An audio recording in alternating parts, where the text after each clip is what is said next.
कहानी की शुरुआत में हम एक लड़की को देखते हैं। वो बिना ब्रा और अंडरवियर के सो रही थी। फिर जब वो गहरी नींद में पहुंच जाती है, तब कोई अचानक से उसका ब्लैंकेट खींच लेता है और ठीक उसी समय उस लड़की की आंख भी खुल जाती है।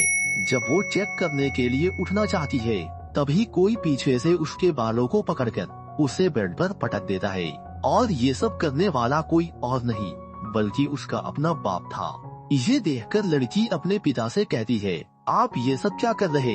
लेकिन उसका बाप कोई जवाब नहीं देता और अपनी बेटी के जिस्म को गंदी निगाहों से देखने लगता है। वो अपने बेटी के जिस्म को देखकर कहता है, मेरी बेटी कितनी बड़ी हो गई है। अपने बाप के मुंह से ये सब बातें सुनकर वो लड़की काफी डर जाती है। फिर उसका बाप उसके बालों को छोड़कर उसके गालों को टच करने लगता है। लड़की घबराकर ये सोच रही थी उसके साथ ये सब क्या हो रहा, और यही सोचकर वो रोने लगती है। ये देखकर उसके पिता वहाँ से चले जाते हैं। फिर अगली सुबह हम उस लड़की की माँ को खाना बनाते हुए देखते हैं और यहाँ पे हमें मालूम चलता है इस लड़की का नाम मैरी है। यहाँ पे मैरी सोच रही थी कल रात उसके साथ जो भी हुआ उसके बारे माँ को बताना चाहिए या नहीं, पर तभी उसके भाई और बहन यहाँ पे आ जाते हैं और पीछे से उसके डैड भी यहाँ पे पहुँच जाते हैं। लेकिन उसके डैड ऐसे बिहेव कर रहे थे जैसे कि कुछ हुआ ही ना हो। अब मैरी ये सोचती है कल रात तो ये मेरी लेने वाले थे और अब ऐसे नाटक कर रहे जैसे इन्होंने कुछ किया ही ना हो। ये सोचकर मैरी वहाँ से उठकर चली जाती है। तभी उसकी माँ खाना लाती है और उसे टेबल पर जोर से पटक देती है। ये देखकर सब लोग हैरान रह जाते हैं और उन्हें कुछ भी समझ में नहीं आता उनके साथ ये सब क्या हो रहा। फिर उनकी माँ अजीब तरीके से खाना खाने लगती है। वो ऐसे खा रही थी जैसे वो कई दिनों से भूखी हो। उसे ऐसा खाते देख वो सब लोग डर जाते हैं। तभी मैरी का छोटा भाई खाना उगल देता है और कहता है खाने में नमक ज्यादा है। लेकिन तभी उसकी मॉम उसका खाना भी लपक लेती है और पागलों के जैसे खाने लगती है। सब लोग परेशान हो जाते हैं, आखिर ये सब क्या हो रहा। दरअसल ये लोग जब से इस घर में आए हैं तभी से इनके साथ ऐसी अजीब सी चीजें हो रही है। कभी उनके पड़ोसी उनके आंगन में अजीब सा स्टैचू लगा देते हैं, तो सुबह सुबह कोई उनके सामने मरा हुआ जानवर लटका देता है और पिता हर रात अपनी बेटी के साथ जबरदस्ती कर उसके मजे लेता है। और माँ सुबह सुबह अजीब तरीके से जानवरों के जैसे खाना खाती है और वो अपना खाया हुआ खाना अपने बेटे को भी देती है। लेकिन बेटा नहीं खाना चाहता और वो अपने डैड की ओर देखता है। डैड उससे कहते हैं कि अगर तुम नहीं खाना चाहते तो मत खाओ। ये सुनकर उसकी माँ गुस्से से डैड को देखती है। इसके बाद वो खाने को टेबल पर पटक देती है और प्लेट्स को भी नीचे फेंक देती है और उन सभी पर चिल्लाने भी लगती है। चिल्लाते हुए वो अपने बेटे से कहती है, मैं जो भी बनाती हूँ उसे चुपचाप खा लिया करो। वो इतनी जोर से चिल्लाती है कि उसका बेटा डर के मारे रोने लगता है। उन्हें समझ में नहीं आ रहा था कि ये सब क्या हो रहा, लेकिन ये तो अभी बस शुरुआत थी। इसके बाद हम मैरी को नहाते हुए देखते हैं, लेकिन तभी कोई उसके सामने आकर खड़ा हो जाता है। लेकिन जब वो शीशा साफ करके देखती है तो उसके सामने उसकी बहन होती है जो उसके साथ केवल एक मजाक कर रही थी। इसके बाद दोनों बहनें मैरी के कमरे में चली जाती है। यहाँ पे मैरी की बहन उसे बताती है कैसे हर रात उसके डैड उसकी लेने के लिए आते हैं। ये सुनकर मैरी को यकीन नहीं हो रहा था कि उसकी बहन के साथ भी ये सब हो रहा है। तभी उनके डैड भी वहाँ पे पहुँच जाते हैं और उन्होंने इन दोनों की सारी बातें सुन ली थी, इसलिए वो चाकू निकालकर उन दोनों पर हमला कर लेते हैं।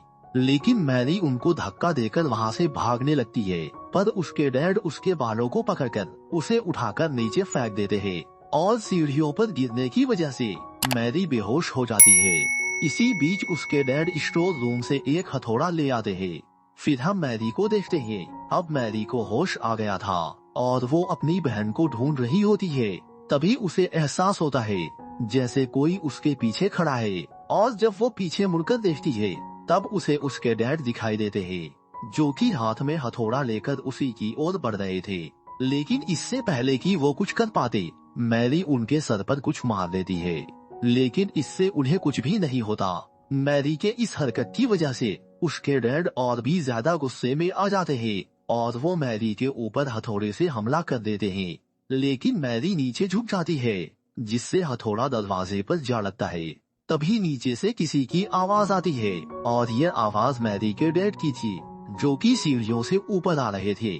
इसी बीच यहाँ खड़ा जो आदमी था वो हथौड़ा फेंक कर दूसरे कमरे में चला जाता है। तब तक उनके डैड भी ऊपर आ जाते हैं। डैड को सामने देखकर दोनों बहनें डर जाती है। फिर डैड दरवाजे पर लगे निशान को देखकर उन दोनों से पूछते हैं, क्या तुम दोनों झगड़ा कर रही थी? लेकिन वो दोनों कुछ भी जवाब नहीं देती। इसी बीच उनका भाई भी कमरे से निकलकर बाहर आ जाता है। अपने भाई को देखकर मैरी उससे कहती है, तुम यहाँ से भाग जाओ। लेकिन तभी मैरी की मॉम आकर उस हथौड़े को उठा लेती है और उन पर हमला कर देती है। वो काफी अजीब तरीके से स्माइल करती है और टूटे हुए कांच के टुकड़ों पर चलने लगती है। तभी नीचे से एक और लेडी की आवाज आती है और ये आवाज किसी और की नहीं बल्कि इनकी माँ की थी। वो ऊपर आकर उन सबसे पूछती है, ये सब क्या हो रहा? लेकिन सब लोग उन्हें देखकर डरने लगते हैं। फिर अगले दिन मैरी के डैड अपने भाई को घर पे बुलाते हैं। उनका भाई चर्च का फादर था। फिर जब फादर उनके घर पे आता है तो उसे सारी कहानी बताई जाती है। फिर सब लोग फैसला करते हैं, रात में सब लोग एक ही कमरे में सोएंगे। लेकिन आधी रात में छोटे भाई को टॉयलेट आती है और वो बिना किसी को डिस्टर्ब किए टॉयलेट में चला जाता है। तभी उसी के जैसा दिखने वाला एक लड़का चाकू उठाता है और वो हमला करने ही वाला था। लेकिन तभी उसकी नजर फादर पे पड़ती है और फादर को देखकर वो रुक जाता है। फिर जब सुबह फादर अपनी आंखें खोलते हैं तो सब कुछ बिल्कुल नॉर्मल होता है। इसका मतलब ये था कि फादर की वजह से सबकी रात अच्छे से बीती। लेकिन फादर इस घटना को अकेले संभाल नहीं सकते थे और इसलिए वो सीनियर फादर्स के साथ डिस्कस करते हैं, आखिर इस घर में क्या हो रहा। फिर सारे फादर मिलकर एक प्लान बनाते हैं और रात में उनके घर जाने के लिए निकल जाते हैं। लेकिन रास्ते में एक कौवा उन सब पर हमला कर देता है, जिससे उनकी कार का एक्सीडेंट हो जाता है। दूसरी ओर हम मैरी के डैड को देखते हैं। वो मैरी को बेड से बांध देते हैं। तभी फादर जख्मी हालत में वहाँ पे पहुँच जाते हैं। फिर इसके बाद फादर मैरी के ऊपर एक क्रॉस रख देते हैं और उसे लकड़ी से मारने लगते हैं। इससे मैरी को बहुत दर्द होता है।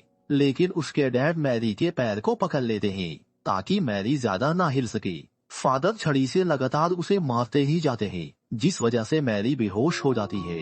इसके बाद हम उसी गाड़ी को देखते हैं जिस गाड़ी का एक्सीडेंट हुआ था। पुलिस वहाँ पर फादर को गाड़ी से बाहर निकालती है और हमें मालूम चलता है असली फादर तो यहाँ है, लेकिन जो फादर मैरी को मार रहा है तो फिर वो कौन है?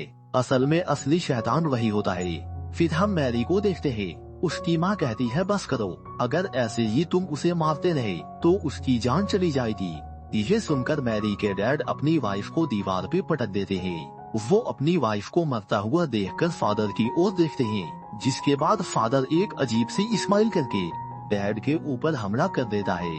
वो उन्हें चाकू से मारने ही वाला था। तभी असली फादर वहाँ पे पहुँच जाते हैं और एक मंत्र पढ़ने लगते हैं, जिसके बाद वो शैतान वहाँ से गायब हो जाता है। फिर फादर मैरी के सामने एक आईना रखते हैं, जिससे वो शैतान बाहर आ जाता है। इसके बाद फादर उस शैतान को अपने अंदर समा लेते हैं और वो मैरी के डैड से कहते हैं, तुम मुझे मार दो। मैरी के डैड फादर के पेट में उस क्रॉस को घुसा देते हैं, जिससे फादर और वो शैतान दोनों की मौत एक साथ हो जाती है और यही ये मूवी खत्म हो जाती है।